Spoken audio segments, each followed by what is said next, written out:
महाशिवरात्रि की आपको एडवांस में ही शुभकामनाएं।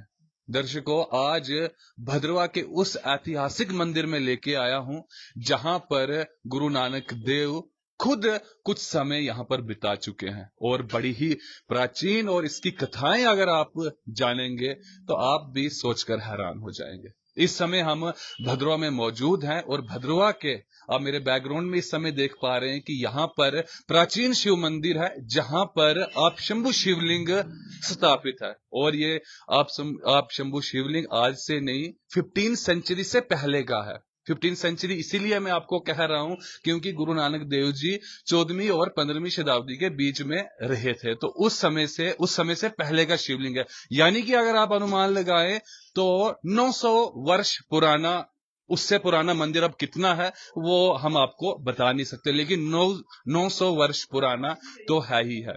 आइए अब आपको मंदिर के अंदर लेकर चलते हैं और इस महाशिवरात्रि के इस अवसर पर, महाशिवरात्रि 7 दिन तक चलती है, आप सभी लोग जानते हैं। हम कोशिश करेंगे कि हम आपको भद्रवा के प्राचीन मंदिर जितने भी है वो आपको दिखाने की कोशिश करें। यहाँ की शिवरात्रि पे यहाँ पर स्पेशल प्रसाद एक बनाया जाता है, उसके बारे में भी हम बातचीत करेंगे, लेकिन फिलहाल इस समय हम मंदिर के ऊपर बात करेंगे, मंदिर के बारे में जानने की कोशिश करेंगे।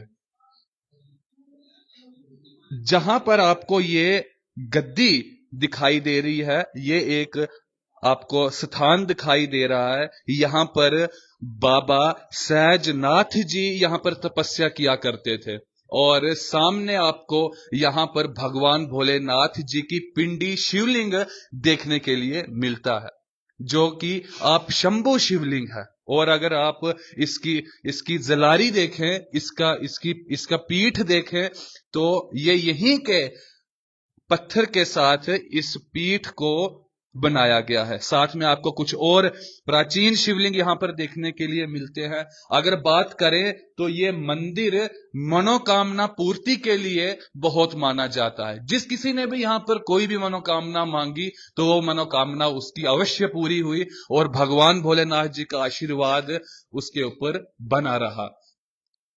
चलिए अब बाबा सहजनाथ जी की बात करते हैं और बात करते हैं पाल वंश के राजाओं की। यहां पर बाबा जी हमेशा तपस्या किया करते थे और वो यहां से कभी उठते नहीं थे।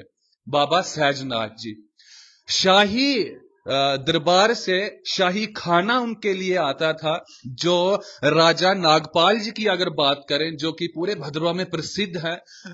राजा नागपाल जी के आगे जितने भी जो राजा हुए, उनमें से एक राजा की, उनके वंशवली के एक राजा उनके लिए वो भोजन, शाही भोजन यहां पर भेजा करते थे और सोने के थाल, सोने की जो बर्तन थे, सोने के गिलास, उसमें यहां पर वो भेजा करते थे। जब भी वो खाना खाते थे, दूसरे तीसरे दिन या 5वें दिन, जब भी, क्योंकि वो तो तपस्या में ज्यादातर लीन रहते थे, तो जब भी खाना आता था तो शाही खाना उनके लिए, शाही रसोई से शाही खाना आता था। लेकिन एक दिन क्या हुआ कि जो वो लोग थे जो खाना पहुंचाने यहां पर आते थे, तो उन्होंने क्या किया कि उनको लालच आ गया वो बर्तन देख के, और उन्होंने वो बर्तन छुपा लिए और राज दरबार में जाके कहा कि ये वो बर्तन बाबा जी थे, बाबा जी ने वो बर्तन छुपा लिए हैं अपनी गद्दी के नीचे जहां पर वो बैठते हैं। हालांकि वो उस गद्दी से कभी उठे ही नहीं थे बाबा सहजनाथ जी। तो राजा ने कहा कि जाओ वो बर्तन लेकर आओ और उनको उठाओ वहां से, तो बर्तन लेके आओ।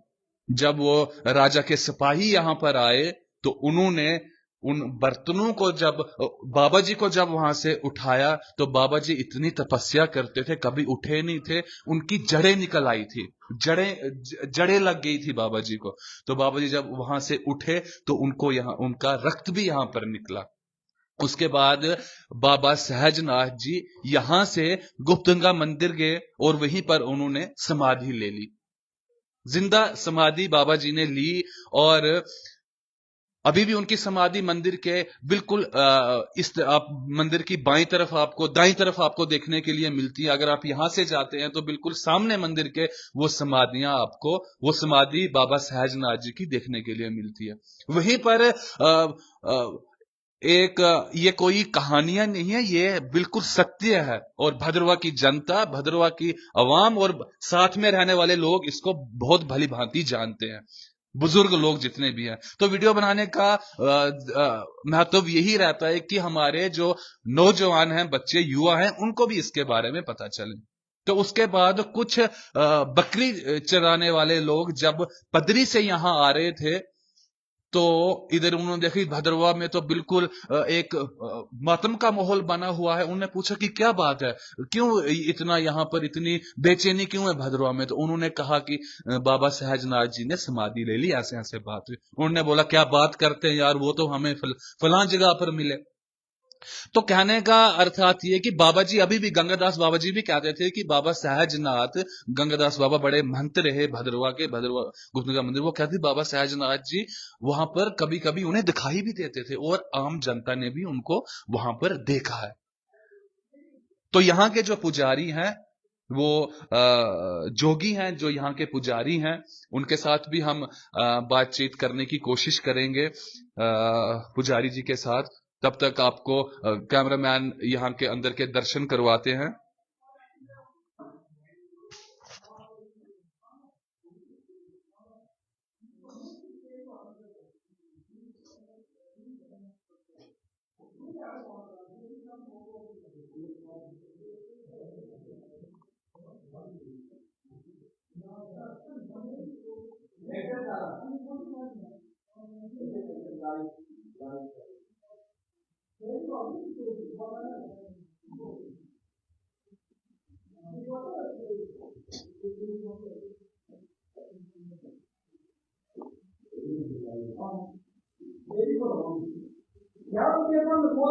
यहाँ पर आप देख पा रहे हैं कि और भी मूर्तियां यहाँ पर स्थापित की गई हैं। इस प्राचीन शिवलिंग के साथ साथ में आपको यहाँ पर काली माता की मूर्ति, सरस्वती माता की मूर्ति, यहाँ पर विष्णु भगवान, लक्ष्मी माता, उस तरफ अगर आप नजर डालें तो राम जी, सीता जी, लक्ष्मण, ये हनुमान जी, इस तरफ राधे कृष्ण, शनिदेव, गणेश भगवान जी की मूर्तियां यहाँ पर स्थापित की गई हैं।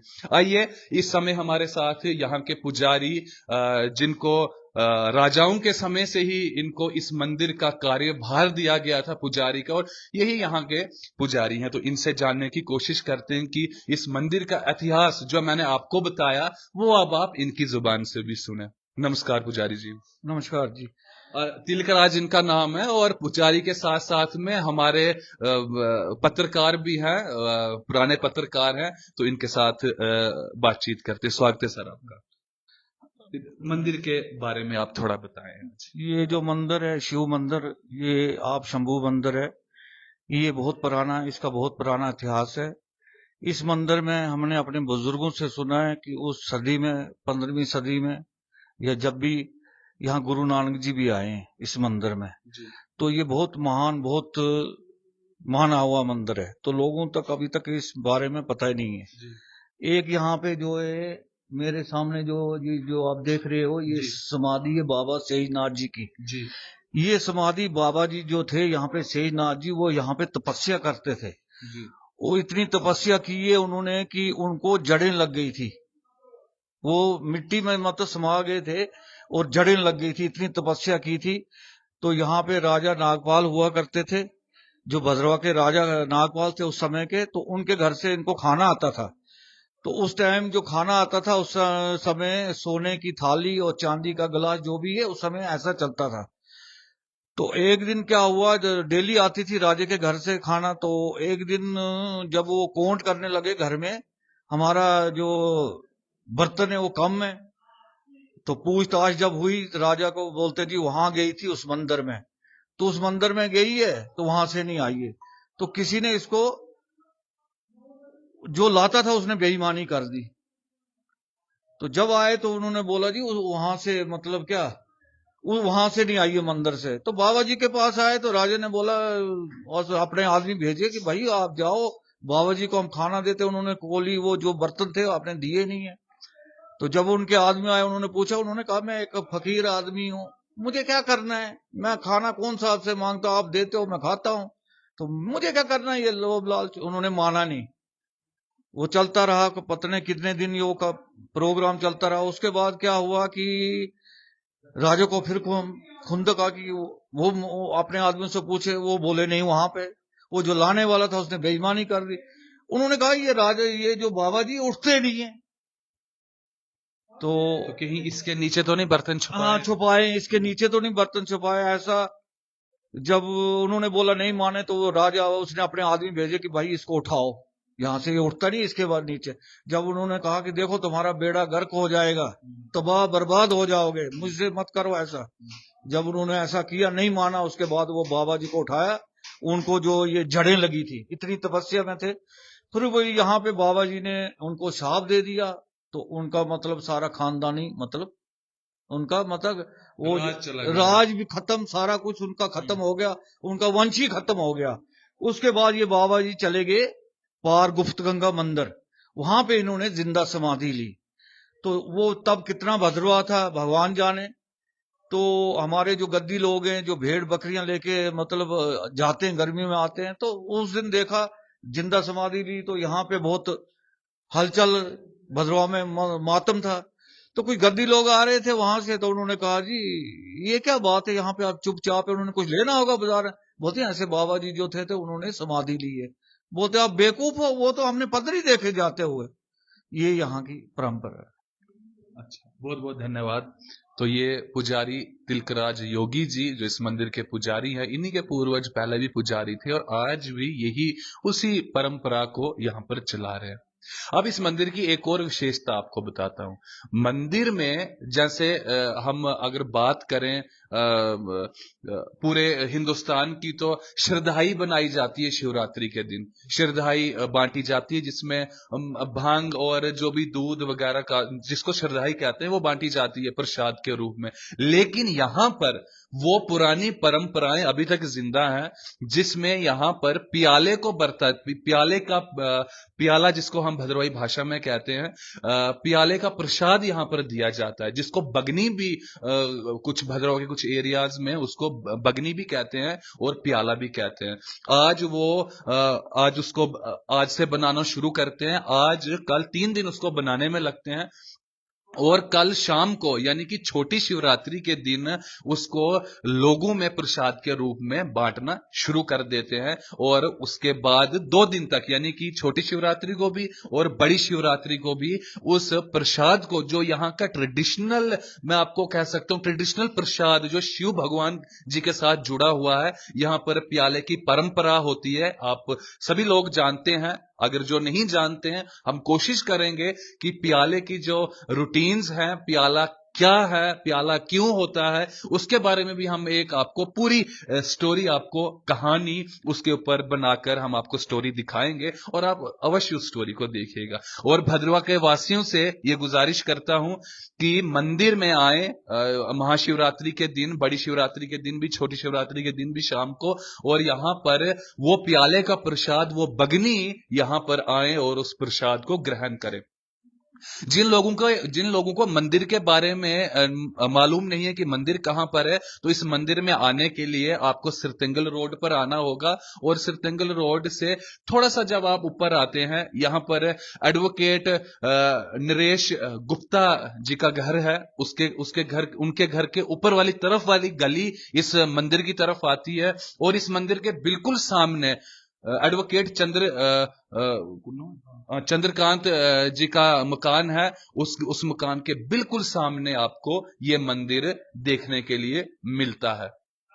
चलिए अब बात करते हैं, राजाओं की बात चल रही थी, शाही तुसी किस काम करो तो कह रहे तो सुने, राजाओं की बात चल रही थी, शाही भोजन की बात चल रही थी, और बात चल रही थी बाबा जी की। उसके बाद जब वो यहां से चले गए तो उन्होंने शाप दे दिया उस राजा को, यानी कि राजा नागपाल जी के जो वंशज राजा थे उनको शाप दे दिया। राजा जो नागपाल जी थे ना, वो तो भगवान वासुकी नाग जी के परम भक्त थे। उनको वासुकी पुत्र के नाम से भी भद्रवा की जनता में जाना जाता है। परम भक्त भगवान वासुकी नाग जी के। दिल्ली दरबार में उन्होंने अपने वासुकी नाग जी की कृपा के साथ उन्होंने अपने चमत्कार दिल्ली दरबार में भी दिखाए हैं। तो उनके जो वंश था, तब तक पाल वंश का राज्य ऐसा था, इनकी सरहदें बड़ी दूर दूर तक थी। यहाँ के लोग बड़ी ही खुशी के साथ रहते थे, बड़ा सुखमय माहौल था यहाँ का। लेकिन उसके बाद ऐसा कहा जाता है कि जब उन बाबा जी के साथ वो हादसा हुआ, बाबा जी को वहां से उठाया गया और बाबा जी ने समाधि ली, तो बाबा जी ने उनको श्राप दिया कि तुम्हारा राज नहीं रहेगा। और उसके बाद ही राजाओं ने रिश्ते चंबा में कर दिए। चंबा की यहाँ पर दखल अंदाजी होने लगी और धीरे धीरे धीरे यानी कि राज खत्म होता, राजाओं की यहाँ पर पकड़ कम रहने लगी और फिर युद्ध हुए, आप सभी लोग जानते हैं। और आखिरकार 1821 में पाल वंश के राजा पहाड़ चंद जी आखिरी राजा हुए और तब उनका राज खत्म हो गया। उनके वंशज अभी भी भद्रवा में राज परिवार अभी भी यहां पर मौजूद है, लेकिन राज खत्म हो गया क्योंकि राज को ही उन्होंने शाप दिया था कि आपका राज जो है वो नहीं रहेगा। ऐसा यहां के लोगों का मानना नहीं है या ये कहानी नहीं है, ये यहां की हिस्ट्री है, ये यहां की सच्चाई है। और आपको एक और बात कहूं, ये एक वो लोता मंदिर है जहां पर राजा के मंदिर से, जब यहां पर महाशिवरात्रि होती है, राजा भगवान वासुकी नाग जी खुद इस मंदिर में आते हैं। और वो कैसे आते हैं? जब कल सुबह यहां परसों सुबह महाशिवरात्रि के दिन छोटी शिवरात्रि के दिन यहां पर भगवान वासुकी नाग जी के माला स्थल से, द्रव्य स्थल से, वहां से त्रिशूल, तांबे का त्रिशूल यहां पर आता है। ऐसा माना जाता है कि भगवान वासुकी नाग जी खुद इस मंदिर में महाशिवरात्रि का पर्व मनाने के लिए आते हैं। तो फिर आप अंदाजा लगा सकते हैं कि इस मंदिर की गरिमा, इस मंदिर की शक्ति, इस मंदिर में आके आपको कैसी वाइब्स और इस मंदिर में आकर आपको कैसा भक्तिमय माहौल देखने के लिए मिलेगा, वो आप जान सकते हैं।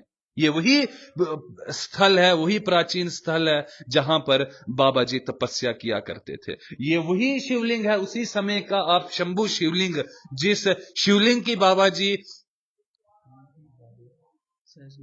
बाबा सहजनाथ जी इसी शिवलिंग के ऊपर अभिषेक किया करते थे, इसी शिवलिंग की पूजा किया करते थे।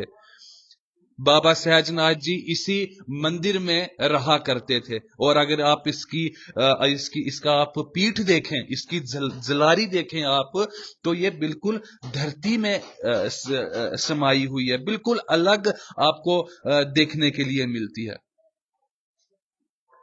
अब महाशिवरात्रि के इस पर्व पर, छोटी शिवरात्रि पे और बड़ी शिवरात्रि पे आपने यहां आना है, यहां के दर्शन करने हैं और यहां का जो ट्रेडिशनल प्रसाद है प्याले का, वो आपने अवश्य यहां का ग्रहण करना है। मैंने आपको कहा कि ये मंदिर मनोकामना पूर्ति के लिए माना जाता है। यहां के आसपास के सभी लोग जो भी यहां पर आते हैं, वहां पर यहाँ पर जब वो आते हैं, यहाँ पर जल अभिषेक करते हैं और भगवान जी से, भगवान भोलेनाथ जी से जो भी मनोकामना मांगते हैं, वो उनकी मनोकामना अवश्य पूरी होती है। स्ट्रेट लाइन की टीम हमेशा आपको प्राचीन मंदिर, इतिहास, राजनीति और भी अन्य विषयों पर आपको रूबरू करवाती है। और आज स्ट्रेट लाइन आपको इस प्राचीन प्राचीन शिव मंदिर में लेकर आया है। अब आपका भी कर्तव्य बनता है, आपका भी धर्म बनता है कि इस प्राचीन मंदिर को ज्यादा से ज्यादा शेयर करें, ताकि भक्तजन यहां पर आए और अपने कष्टों का निवारण करें। जब यहां पर परसों सुबह यहां पर वो त्रिशूल लाया जाएगा, यहां पर भगवान वासुकी नाग जी आएंगे, तो हमारे भ्रोकड़ा मंदिर के पुजारी इस समय जो हैं पर्वत जी उसको यहाँ पर लेकर आएंगे और यहाँ पर फिर वो पूरे सुबह यानी कि भद्रवाही भाषा भाषे काऊ यानी कि ब्रह्म मुहूर्त में भगवान वासुकी नाग जी महाशिवरात्रि के दिन यहाँ पर आकर महाशिवरात्रि का पर्व मनाएंगे। बने रहिए हमारे साथ, तब तक के लिए नमस्कार।